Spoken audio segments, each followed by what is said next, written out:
창조절 13째 주일입니다. 벌써 다음 주면 대림절이 시작을 하고요.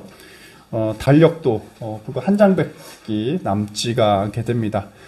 우리 2023년을 시작한 지가 엊그저께 같은데 벌써 한 해를 마무리 짓는 시간이 되었습니다.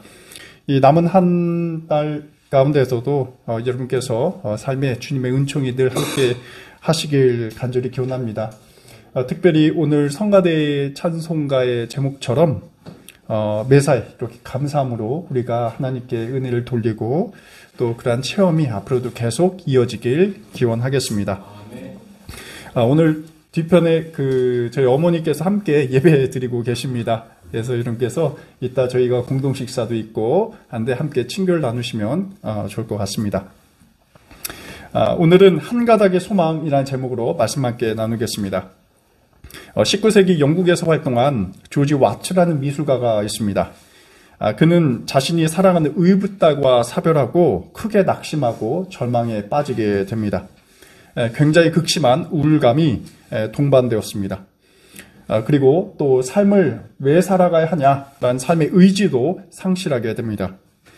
하지만 이러한 공경의 때 자신의 삶의 소망을 나타내는 마음을 그림으로 담아내게 됩니다. 그것이 바로 오늘 주보 앞면에 실린 그 소망이라는 작품, 호프라는 작품입니다. 제가 혹시 좀 더 선명한 사진을 위해서 단체 교회 카톡으로도 함께 공유를 했으니 함께 보시면 좋겠습니다. 이 와츠의 소망을 보면 이렇습니다. 지구를 상징하는 작은 구 위에 붕대 감은 눈먼 소녀가 걸터 앉아 있습니다. 그리고 쇠사슬에 묶여있는 리라라는 악기를 부여잡고 무언가 연주하기 위해 고개를 푹 숙여 귀 기울이고 있습니다. 근데 리라에는 한 줄만 남긴 채 나머지 둘은 다 끊어지고 없습니다. 어떤 소망을 말하기에는 너무나 힘겹고 또 가혹한 상황입니다. 그럼에도 그는 최선을 다해 남은 줄 한 줄로 소망의 끈을 놓지 않고 연주를 합니다. 과연 소녀는 한 가닥 남은 현으로 무엇을 표현하고자 했을까요? 가난을 상징하는 소녀의 그 남루한 옷, 또 자유가 박탈된 쇠사슬에 얽매인 상태, 또 암담함을 드러내는 붕대 감은 눈. 그럼에도 그 소녀는 한 가닥의 줄의 의지에 소망을 노래하고 있어 보입니다. 하지만 조금도 실망하지 않고 전심을 다해 최후에 남은 줄의 현을 뜯습니다. 마치 하나의 코드라도 연주할 수 있다면 그것이 소망이라는 감동을 우리에게 전해줍니다. 와츠라는 미술가가 사랑하는 사람을 잃었지만 그럼에도 불구하고 한 가닥의 줄처럼 자신의 삶을 살아가겠다는 소망을 이 그림에서 잘 표현하고 있습니다. 우리 그리스도인들은 소망을 품고 살아가는 자들입니다. 그리고 그 소망은 바로 예수께서 말씀하신 것처럼 하나님 나라에 대한 소망의 근거에 있습니다. 하지만 우리는 이 세상의 것에 얽매여서 이 하나님 나라라는 거대한 소망을 품고 살아가기에는 굉장히 벅찹니다. 우리는 지금도 무엇을 먹을까, 무엇을 입을까, 무엇을 마실까 걱정하지 않을 수 없습니다. 또 앞날이 어떻게 될지 모르는 이 불안의 사회 속에서 우리는 살아가고 있습니다. 우리가 일하는 일터, 가정, 때로는 어느 곳 하나 우리에게 평안과 안정과 행복을 가져다 주지 못하고 있습니다. 또 사람들과의 관계 역시 불편하기 짝이 없고 또 부담되고 또 허무할 때도 많이 있습니다. 우리 삶이 이럴진데 하나님 나라에 대해서 소망을 품으며 산다는 것이 얼마나 어려운지 새삼 느끼게 됩니다. 그러니 이러한 소망 실종의 시대에 우리 신앙인 역시 삶의 의욕을 잊으며 살 때가 많습니다. 이러한 삶 속에서 신앙을 믿으며 살아간다는 것은 때로는 하나의 사치에 불과하고 또 낭비적이라는 생각도 듭니다. 현대 자본주의가 가져다주는 그 불안 속에서 살아가는 우리가 하나님 나라에 대해서 말한다는 것은 하나의 낭만주의와도 같아 보입니다. 구약의 예언자 이사야가 이렇게 말한 바 있습니다. 새 하늘과 새 땅이 온다는 것을 기다리라, 고대하라, 소망하라. 하지만 이 말씀이 얼마나 오늘날 불가능해 보이고 때로는 허황스러운 일이 아닐까 생각이 듭니다. 하지만 소망을 품며 살아갈지 아니면 포기하며 살아가야 될지, 이 갈림길에서 우리는 그럼에도의 신앙을 포기하지 않아야 합니다. 앞서 와츠의 그림에서 우리가 감상했듯이 한 가닥의 소망이 있다면 우리는 우리의 삶을 연주해야 합니다. 그 한 줄의 연주가 웅장한 심포니와 같지 않더라도 소망을 잃은 채 살아가는 우리 현대인들에게 그 단선율의 소리는 우리의 굳은 불신과 절망의 그 마음을 녹여버릴 것입니다. 여기서 그 한 가닥의 줄을 우리 신앙인은 이렇게 표현할 수도 있겠습니다. 그것은 바로 하나님과 나를 연결하는 소망의 끈이다라고요. 하나님과 나 사이에 맺어진 그 줄만은 결코 끊어지지 않는다라는 소망을 우리가 안고 살아간다면 우리의 삶은 더욱더 빛나고 윤택한 삶을 살아갈 것입니다. 이러한 희망의 삶을 노래한 성서 속 인물이 있습니다. 그는 바로 사도 바울입니다. 우리는 바울을 위대하고 본받아야 될 성인 중의 성인, 그리고 예수님의 참제자로 칭송하고 있습니다. 하지만 그의 이러한 영광의 삶 이면에는 상상할 수 없을 정도로 수많은 고난이 기다리고 있었습니다. 우리가 상상한 것 그 이상으로 바울이 로마라는 시대 속에서 하나님 나라를 건설한다는 것은 굉장히 어려운 일이었습니다. 과연 그는 그 현실과 이상이라는 그 갭을 어떻게 채워나갈 수 있었을까요? 또 하늘나라에 대한 그 소망을 어떻게 유지할 수 있었을까요? 오늘 아침 우리가 묵상한 고린도후서 1장 6절 이하에는 환난과 위로라는 굉장히 대비적인 메시지를 잘 드러내고 있습니다.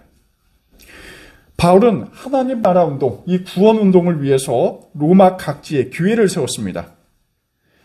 당시 교회는 단순한 건물이 아니었습니다. 지금도 마찬가지입니다. 1세기 신앙인들이 모이는 어떤 교제장도 아니었습니다. 교회는 당대 로마 사회와 문화라는 지배적 가치와는 전혀 다른 삶의 가치를 생산하는 원천이었다라고 볼 수 있습니다. 하지만 우리가 사도행전이나 바울 서신을 읽어보면 바울만이 아니라 베드로와 또 예수님의 제자들이 수많은 박해와 배척을 받았다라고 들을 수가 있습니다. 몇 가지 경우를 보면 이렇습니다. 바울은 루스드라라는 지역에서 복음을 전하다가 유대인들에게 돌로 맞아 거의 죽을 지경에 이른 적도 있었습니다.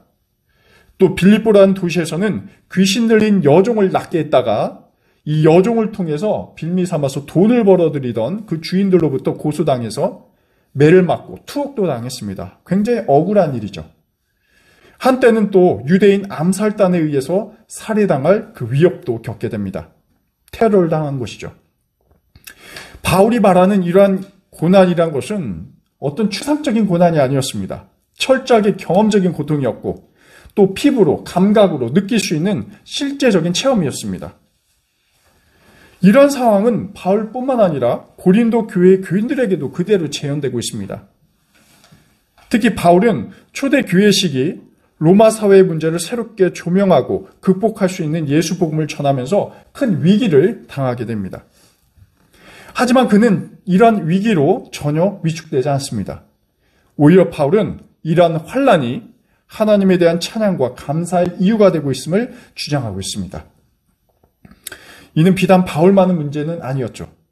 박해는 함께 하나님 운동에 동참한 그 동역자들에게도 동일하게 해당하는 부분이었습니다. 그래서 오늘 본문을 읽어보면 바울이 환난이나 위로받는 대상을 나라고 이렇게 제한하지 않습니다. 오히려 우리라는 복수 형태로 표현하고 있습니다. 우리가 환난을 당하는 것이라는 성경의 표현이 바로 그렇습니다.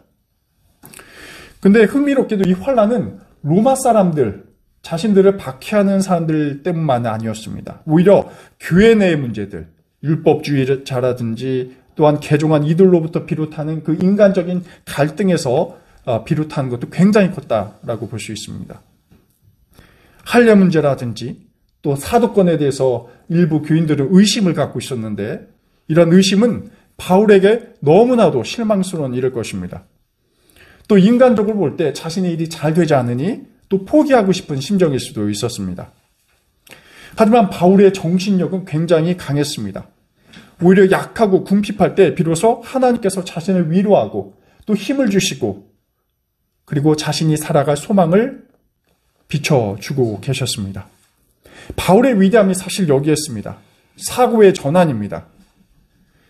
어쩌면 이러한 사태로 인해서 예수님을 전하기를 포기하고 또 하나님을 원망할 수도 있었습니다. 또 우리의 시각으로 볼 때 예수님을 전하면 또는 예수님 마음 그 하나님 말씀대로 살면 승승장구하면서 미담과 같은 성공적인 이야기가 이어질 것으로 기대하고 있었습니다. 하지만 바울에게는 전혀 그렇지 않았습니다. 오히려 하나님이 개입한 흔적을 찾을 수 없을 정도로 바울의 사역은 원만치 않았고 고통 가운데 있었습니다. 하지만 바울의 태도는 우리의 이러한 익숙한 삶의 방식을 전환시키고 있습니다. 박해 속에서 그냥 하나님의 섭리를 읽은 것입니다. 굉장히 어려운 부분인데 바울의 이 삶에 대한 태도가 굉장히 진지한 것이죠. 이 고난을 통해서 자신이 더 성숙해진다라는 인식입니다. 그리고 그 속에서 내가 왜 감사하는가, 그 감사의 근원을 발견하게 되는 것이죠. 바울은 어떤 성공주의적인 어떤 길을 걸은 것이 전혀 아니었습니다. 오히려 실패하고 그 누구보다도 낙담하실 수 있는 그런 상황 속에서 감사했다는 것을 우리가 기억할 필요가 있습니다. 마치 우리가 그 그림에서 본 것처럼 리라라는 그 악기의 줄이 다 끊어지고 한 가닥만 남은 것처럼 바울에는 그 한 가닥이 바로 하나님과 자신을 연결하는 가장 중요한 끈이었다라는 것입니다. 고통과 절망 속에서 하나님께서 늘 자신과 연결되어 있다는 그 확신, 그것이 바울이 극복할 수 있는, 자신의 고통을 충분히 극복할 수 있는 힘, 원천이 된 것입니다. 자신이 정말로 이 어두컴컴한 시대를 살아가고 있지만 그럼에도 불구하고 소망을 포기하지 않아야 할 그 이유가 되는 것이죠. 이는 바울뿐만이 아니었습니다. 오늘 복음을 전하고 있는 그 고린도 교회도, 그 고린도 교인도 마찬가지입니다. 바울이 체험한 고난과 주님의 위로가 고린도 교인들 속에서 동일하게 나타난다는 것입니다. 그래서 오늘 성경 구절 6절에 보면 이렇습니다. 우리가 환난을 당하는 것도 여러분이 위로와 구원을 받게 하려는 것입니다. 라는 굉장히 역설적인 이야기가 등장하고 있죠. 바울은 우리 신앙인들이 세상을 살 때 굉장히 어렵다, 삶을 살아가기가 어렵다라는 것을 인정하고 있습니다. 삶의 희망마저 잃을 지경이라고 그 정도를 아주 심각하게 표현하고 있습니다. 원래 예수를 믿고 예수를 따라 산다는 것은 세상의 관점에서 볼 때 굉장히 손해보는 삶일 수 있습니다. 남을 섬겨야 하고요. 또 모욕을 당해도 때로는 참아야 합니다. 억울한 상황에서 자기 주장을 해야 하기보다는 상대방의 말도 안 되는 논리를 그냥 그대로 받아들여야 하는 경우도 있습니다. 이러한 상황은 신앙인들의 믿음을 뒤흔드는 일일 수 있습니다. 여러분, 바울은 어떻습니까? 바울도 굉장히 억울하고 이 고난에 대한 상황을 겪지 않았습니까? 그래서 그는 살 희망마저 잃을 지경이라고 이렇게 표현합니다. 8절에 기록되어 있습니다. 이 표현은 사실 목숨을 끊을 만큼 굉장히 고된 여정이다라는 것입니다. 하지만 바울은 극단적인 절망 속에서 소망을 부여받습니다. 그것은 바로 자신이 이렇게 연약하고 절망하고 있을 때 그가 의지할 단 한 곳이 바로 하나님에게 있다라는 인식입니다. 세상 어디에도 의지할 수 없는, 의지해도 만족할 수 없지만 이제 하나님께 의지함으로 자신의 고통을 해결해 나갈 수 있다라는 것이죠. 그래서 9절에서는 바울이 이렇게 이야기하고 있습니다. 우리가 자신을 의지하지 않고 죽은 사람을 살리시는 하나님을 의지하게 되었습니다. 라는 대목입니다. 바울이 과연 세상 사람들의 이러한 박해와 모욕과 고난을 어떻게 극복했을까 할 때 그는 자신을 믿지도 않았습니다. 또 세상 사람들의 말도 믿지 않았습니다. 오직 자신을 진실하게 바라보는 하나님을 믿고 또 의지한 것입니다. 이것이 바울이 박해의 시대, 온전한 삶을 유지한 비결입니다. 자포자기하지 않고 또 자신의 지난 꿈들을 포기하지 않고 살아가게 되는 것이죠. 바로 여기에 소망이 있다라는 것입니다. 우리 신앙인이 하나님께 의지하고 또 소망을 품며 살아간다는 것은 우리가 개인적 차원으로 사실 그치지 않습니다. 우리의 사회적 관계, 또 우리 하나님 나라 이 땅에 건설해가는 그 깊은 차원과도 연결이 되어 있습니다. 이런 점은 우리 해방의 역사를 한번 뒤돌아보면 잘 표현되어 있다 생각이 듭니다. 우리 역사를 되돌아보면 해방 전국에 한국의 정치 지도자들은 어떤 국가를 만들 것인가 굉장히 많은 논의와 또 실천을 해왔습니다. 여러분 아신 것처럼 이제 1946년경에 3월에 미소공동위원회가 개최가 됩니다. 우리 한국 한반도를 어떻게 좀 이끌어 나갈 것인가. 또 신탁 통치에 대한 논의도 이루어졌습니다. 한반도를 어느 정도까지 어떻게 열강들이 다스릴 것인가.